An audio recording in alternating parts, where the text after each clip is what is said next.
केजरीवाल की कांग्रेस के साथ एक पिक्चर दिखाता हूं, गांधी परिवार के साथ भी है। केजरीवाल जी जब आप कांग्रेस से चिढ़ते थे तो क्या कहते थे, याद है कि नहीं? जरा देखिए ना। कांग्रेस को जिताने का ठेका हमने नहीं लिया हुआ। अब जब आपको कांग्रेस की जरूरत है तो फिर क्या कहेंगे, ये भी तो बताइए। अगर आपको लगता है कांग्रेस इस देश को भविष्य दे सकती है तो कांग्रेस को वोट दे देना।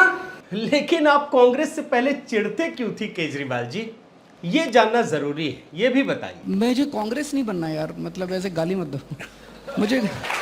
मुझे कांग्रेस नहीं बनना। लेकिन अब जब आपको अध्यादेश के लिए कांग्रेस का समर्थन चाहिए तो फिर क्या कहेंगे, ये भी खुलासा कीजिए। कांग्रेस का हाथ आम आदमी के साथ। वाह वाह वाह, कमाल की फिल्म बन रही है दोस्तों। लेकिन एक बात बताइए केजरीवाल जी, अगर आपका कांग्रेस से स्वार्थ सिद्ध नहीं होता है तो आप क्या कहते हैं? कांग्रेस खत्म हो गई है, उनके प्रश्नों को लेना बंद कर दीजिए अब। और अब जब आपको कांग्रेस की जरूरत आ पड़ती है तब आप क्या कहते हैं, ये भी बताइए। आज अगर कांग्रेस का गठबंधन हो जाए, बीजेपी 7 सीटें हार जाएगी। उनको मना के थक गए। मुझे नहीं समझ आता कि उनके मन में क्या है। अब जब ट्रेलर ही ऐसा है दोस्तों तो फिल्म कैसी होगी, अंदाजा तो लगा सकते हैं ना। तो पूरी फिल्म देखना जरूरी है। लेकिन ये फिल्म क्यों? ये फिल्म इसलिए कि अब जब केजरीवाल को अध्यादेश के मामले में जरूरत पड़ी है तो वो कांग्रेस नेताओं, खास करके राहुल गांधी के पैरों पर गिड़गिड़ा रहे हैं। वो जा रहे हैं, समय मांग रहे हैं मिलने के लिए। तो ये सारी जो कहानी है, ये इसका खुलासा तो जरूरी है ना, ये दिखाना तो पड़ेगा ही कि जिस केजरीवाल की सियासी पैदाइश कांग्रेस के विरोध में ही हुई है, उसकी हकीकत क्या है। तो कुछ पुराने पन्नों को भी खंगालूंगा और आज की स्थिति भी इस वीडियो में दिखाऊंगा। साथियों नमस्कार, मैं हरिश्चंद्र बर्णवाल। फाइनली केजरीवाल ने तय कर लिया है कि वो कांग्रेस के आगे गिड़गिड़ाएंगे, राहुल गांधी के आगे मदद की भीख मांगेंगे, दुहाई देंगे और तमाम तरीके की चीजें बताएंगे। लेकिन असल मुद्दा यही है कि वो गिड़गिड़ाएंगे और किस तरीके से मदद की भीख मांगेंगे उसका तो आपको, ये आप ट्वीट देख लीजिए। खुद केजरीवाल जी ने लिखा है कि short time this morning to meet Congress president Shri खड़गे ji and Shri Rahul Gandhi ji to seek Congress support in parliament against blah blah बला। आप पढ़ लीजिए, देख ही लीजिएगा। लेकिन इसका बयान भी दिया है, मैं आपको सीधा बयान ही सुना देता हूं, काम की बात पता चल जाएगी, सुन लीजिए। कांग्रेस अध्यक्ष खड़गे जी से और कांग्रेस के जो नेता हैं राहुल गांधी जी से इस मुद्दे पे और ओवरऑल देश के फेडरल स्ट्रक्चर पे जो अटैक हो रहा है उस पे चर्चा करने के लिए कल सुबह उनसे फॉर्मली टाइम मांगूंगा। अब जब क्लाइमेक्स आ ही गया है दोस्तों, तो आपको ये बताना जरूरी है कि ये वही केजरीवाल हैं जिन्होंने गांधी परिवार को अब तक सबसे अधिक गालियां दी। इस देश के इतिहास में आप ढूंढ कर निकालिए, कोई नहीं मिलेगा, कोई व्यक्ति ऐसा मिल ही नहीं सकता जिसने इतना अपशब्दों का इस्तेमाल किया, मजाक उड़ाया। और मैं आपको आज बड़े रिसर्च के साथ एक एक बिंदु दिखा रहा हूं। ये वीडियो कांग्रेसियों के लिए बड़ा काम का है, तो जरूर अपने कांग्रेसी मित्रों तक भेजिएगा। अब मैं आपको गांधी परिवार के 3 सदस्य, सोनिया गांधी, राहुल गांधी और प्रियंका रॉबर्ट वाड्रा, चूंकि ये एक परिवार है, इन तीनों को धुरी बना करके मैं आपको कुछ बयान सुनाता हूं और आप देखिए, आपको मजा आएगा कि सियासत कहां तक जा पहुंची है। केजरीवाल एक बार सीबीआई, ईडी से बहुत गुस्से में थे, जानते हैं कि नहीं आप? चलिए पहले वो सुनाता हूं, सुनिए। बंद कर दो सीबीआई, बंद कर दो एनफोर्समेंट डायरेक्टोरेट, बंद कर दो सारी जांच एजेंसियां, बंद कर दो एनसीबी अगर तुमसे जांच नहीं होती तो। और जानते हैं केजरीवाल को इतना गुस्सा क्यों आ रहा था? केजरीवाल को इतना गुस्सा इसलिए आ रहा था कि ईडी सीबीआई सोनिया गांधी को गिरफ्तार नहीं कर रही है। सुन लीजिए। जांच करानी है, सोनिया गांधी को गिरफ्तार करो, 2 दिन उसका इंटेरोगेशन करो, देखो पता चल जाएगा कि किसने रिश्वत ली और किसने नहीं। देख रहे हैं ना? अब उसी सोनिया गांधी के आगे केजरीवाल गिड़गिड़ाएंगे, मदद की भीख मांगेंगे। इसके बाद राहुल गांधी पर आपको लेकर चलता हूं। केजरीवाल ने एक बार बेईमानों की लिस्ट जारी की थी, भूल गए हो तो याद दिलाता हूं, देख लीजिए। देश के बेईमानों की लिस्ट बनाई थी और उस लिस्ट में दोस्तों राहुल गांधी का भी नाम था। जी हां, सुन लीजिए। राहुल गांधी। इसके बाद प्रियंका वाड्रा और रॉबर्ट वाड्रा पर अरविंद केजरीवाल ने क्या क्या नहीं कहा, परिवार के एक सदस्य को नहीं छोड़ा। दोस्तों सुनिए आप। इस देश के अंदर क्या एक भी ऐसी एजेंसी है जिसकी हिम्मत है कि वो वाड्रा साहब की जांच कर सके? अब आपको मैं दिखाता हूं कि रॉबर्ट वाड्रा पर केजरीवाल ने क्या आरोप लगाए। सबूत है, देखिए सारे सबूत है। और अगर कुछ इसमें आपको शक नजर आए तो और डॉक्यूमेंट्स हमारे दफ्तर में पड़े हैं कि 300 करोड़ की प्रॉपर्टीज डीएलएफ वालों ने उसको ट्रांसफर कर दी। क्योंकि कुछ तो फायदा पहुंचाया होगा रॉबर्ट वाड्रा ने। देख रहे हैं ना, आजकल राहुल गांधी अंबानी अडानी पर कितना आरोप लगाते हैं कि इतने करोड़ रुपए थे, इतने करोड़ रुपए कैसे हो गए, बहुत बड़े उद्योगपति, तमाम चीजें। ये तो अब तो सार्वजनिक जीवन में सबको पता है, जबकि वो उद्योगपति है, वो काम करते हैं। लेकिन आपको ये जानकर हैरानी होगी दोस्तों कि इसी प्रकार के आरोप अरविंद केजरीवाल ने रॉबर्ट वाड्रा पर लगाए थे। और एक बात याद रखिए, ये जिस समय की घटना है ना, उस समय किसी की हिम्मत नहीं थी, यूपीए की सरकार थी, कि रॉबर्ट वाड्रा, गांधी परिवार पर इस प्रकार के आरोप लगाए जा सके। आपको मैं सुनाता हूं वो बयान जिसमें वो कहते हैं कि 50 लाख रुपए 3 साल में 300 करोड़ रुपए कैसे हो गए। सुन लीजिए। रॉबर्ट वडेरा जी ने 2007 से 2010 के बीच में 3 सालों के अंदर केवल 50 लाख रुपए से 300 करोड़ रुपए की प्रॉपर्टीज खरीदी हैं। देख लिया आपने। लेकिन केजरीवाल यही नहीं रुकते थे। केजरीवाल सोनिया गांधी और राहुल गांधी का, ये तो मैंने आपको आरोप सुनाया, वो मजाक उड़ाते थे, जनता के बीच उड़ाते थे।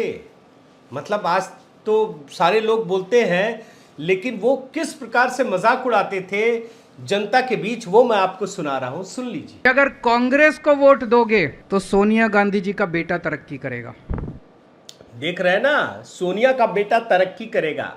उसी सोनिया के बेटे से इसी केजरीवाल जी ने समय मांगा है, भीख मांगेंगे अपने लिए। अभी तो मैंने आपको एक बयान सुनाया था ना कि कांग्रेस को जिताने का ठेका ले रखा है। तो क्या आपको जिताने का, आपके लिए अध्यादेश गिराने का क्या कांग्रेसी ठेका लेंगे? जानना तो वाजिब है ना। वैसे इन्होंने ये ठेका इससे पहले आपने देखा होगा, नीतीश कुमार, तेजस्वी यादव, ममता बनर्जी, उद्धव ठाकरे, शरद पवार, सबको ठेका दे दिया इन्होंने। तो अब इनकी ठेकेदारी कौन करेगा? लेकिन खैर, मैं आपको तो गांधी परिवार में ही रखूंगा दोस्तों। अभी मैंने आपको सुनाया कि राहुल गांधी का कैसे मजाक उड़ाते थे। अब मैं आपको सुनाता हूं कि कैसे इन्होंने सोनिया गांधी पर तंज कसा। सुन लीजिए। मैंने सुना है कि मोदी जी के बाद वो सोनिया गांधी को पीएम कैंडिडेट बना रहे हैं भाजपा वाले। और जानते हैं, केजरीवाल तो सोनिया गांधी के पीछे ही पड़ गए थे। आपको ट्वीट दिखाता हूं, आप देखिए बड़े इत्मीनान से। इटली अदालत के आदेश में यदि मेरा नाम होता, मोदी जी अभी तक मुझे गिरफ्तार कर चुके होते, पर सोनिया जी से पूछताछ तक नहीं कर रहे हैं। क्यों? ट्वीट है, अभी भी बना हुआ है, डिलीट हो जाएगा, देख लीजिए अभी ध्यान से।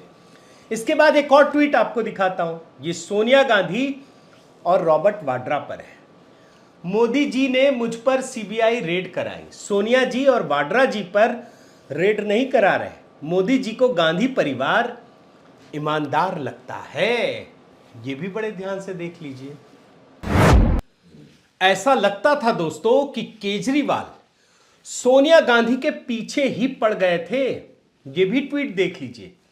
अमित शाह जी हाथ जोड़कर सोनिया जी से पूछ रहे हैं, प्लीज बता दो किसने रिश्वत ली है, ऐसे जांच होती है, फिर सीबीआई और एसीबी बंद कर दो। और जानते हैं, केजरीवाल सिर्फ गांधी परिवार का ही नहीं बल्कि कांग्रेस का भी मजाक उड़ाते थे, पूरी पार्टी का। सुन लीजिए। कांग्रेस को सीरियसली लेता कौन है? राहुल गांधी को दोस्तों लोग पप्पू कहते, खुद तो राहुल गांधी ने भी खुद को कहा, प्रियंका वाड्रा ने भी कहा कि लोग पप्पू कहकर मजाक उड़ाते हैं। लेकिन केजरीवाल ने ऐसा तो कुछ कहा नहीं, लेकिन जिस तरीके से कह रहे थे, बड़ा हैरान करने वाला है। कांग्रेसियों को बड़ा दुख होगा ये सुनकर। आपको बयान सुनाता हूं कि राहुल गांधी को लेकर के किस प्रकार से ये मजाक उड़ाते थे। सुन लीजिए। कांग्रेस को वीकन करने के लिए मेरी जरूरत है। Isn't Rahul Gandhi sufficient? देख रहे हैं ना, राहुल गांधी खुद ही को कांग्रेस को खत्म कर देंगे। उसी राहुल गांधी के पास ये जाने वाले हैं, गिड़गिड़ाने वाले हैं, मदद की भीख मांगने वाले हैं। और इतना ही नहीं, ये केजरीवाल साहब कांग्रेस और भाजपा के रिश्ते बताते थे। सुन लीजिए। भाई बहन का, पति पत्नी का रिश्ता है बीजेपी और कांग्रेस के अंदर। ये लो, ये भाई बहन भी बता रहे हैं और पति पत्नी भी बता रहे हैं कांग्रेस भाजपा के लिए। ये तो भाई स्वरा भास्कर वाला हाल हो गया, एक में टिक ही नहीं रहे। और आगे जो है कुछ और भी बताते हैं, सुनिए। चोर चोर मौसेरे भाई। कभी यही केजरीवाल कांग्रेस को भाजपा की बी टीम बताते हैं, ये ट्वीट देख लीजिए आप। कभी ये भी कहते कि दोनों भाई बहन यानी राहुल और प्रियंका भाजपा के खिलाफ प्रचार नहीं करते हैं, सिर्फ उन्हीं के खिलाफ करते हैं। ये बयान भी सुनिए ना। जहाँ बीजेपी से सीधे टक्कर है वहाँ ये भाई बहन कोई नहीं जा रहा दोनों में से। अब इन परिस्थितियों में दोस्तों आप समझिए कि अरविंद केजरीवाल राहुल गांधी के पास गिड़गिड़ाने के लिए पहुंच रहे हैं, मदद की भीख मांगने के लिए पहुंच रहे हैं, ये आप समझ लीजिए। लेकिन कांग्रेस नेताओं ने साफ कर दिया है कि आप पहले सॉरी कहिए। अब तो मौका मिला है ना, अब तो आया ऊंट पहाड़ के नीचे। खैर, मैंने तो केजरीवाल तो क्या, ये तो बहुत अपॉर्चुनिस्ट आदमी है ना। और मैं तो आपको दिखा चुका हूं दोस्तों कि ये पहले आरोप लगाते हैं, भ्रष्टाचारी कहते हैं, गालियां देते हैं और कोर्ट में जाकर माफी भी मांग लेते हैं। अब जब अध्यादेश के मामले में हालांकि कुछ होना नहीं है, ये मैं आपको दिखा चुका हूं, सब मिल भी जाए तो भी राज्यसभा में ये बचा नहीं सकते हैं बिल्कुल। लेकिन चूंकि कांग्रेस का समर्थन चाहिए, परसेप्शन बनाना है, सेमीफाइनल की लड़ाई खुद को लड़ते हुए दिखाना है, तो ये कांग्रेस के पास जाकर माफी भी मांग सकते हैं, कुछ भी कर सकते हैं, अपने ट्वीट डिलीट कर सकते हैं, ये सारे बयान वेबसाइट से हटवा भी सकते हैं। केजरीवाल जी जब अमेरिका में जा करके अखबारों में छपवा सकते हैं तो ये सब कुछ तो कर ही सकते हैं। तो इसलिए मेरा तो आपसे आग्रह है दोस्तों, मैंने इतना रिसर्च इसलिए किया कि लोगों तक पहुंचे कि राजनीति को इस व्यक्ति ने मतलब क्या कर दिया, कहां तक ये लेकर गए। तो मेरा आपसे आग्रह है कि अपने इकोसिस्टम में जो भी है वहां तक तो पहुंचाइए, लेकिन कांग्रेस के लोगों तक भी पहुंचाइए, आम आदमी पार्टी के लोगों तक भी पहुंचाइए। जहां आप पहुंचा सकते हैं इस वीडियो को पहुंचाइए, ताकि पता चल सके कि अरविंद केजरीवाल ने भारत की राजनीति को कितना नुकसान पहुंचाया है। बहुत बहुत धन्यवाद। आपसे निवेदन है साथियों कि आप मेरे इस चैनल को जरूर सब्सक्राइब कीजिए, लाइक कीजिए, शेयर कीजिए, कमेंट कीजिए और इस बेल आइकन को प्रेस करना मत भूलिएगा। नमस्कार।